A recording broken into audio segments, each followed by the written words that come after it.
Hi today இன்றைக்கி நம்ம channel என்ன பார்க்க போகிறோன்னா பூண்டு குழம்பு. இதுக்கு ஒரு பேனில் எண்ணெய் ஊற்றிக்கலாம்.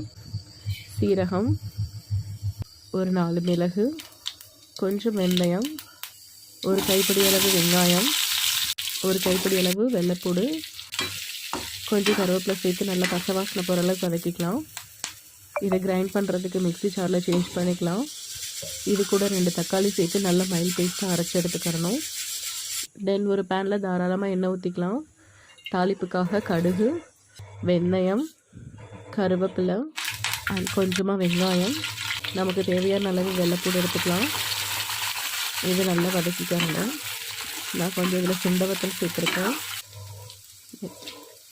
வெள்ளைப்பூடு நல்லா இந்த கன்சிஸ்டன்சியில் வதங்கி வரணும்.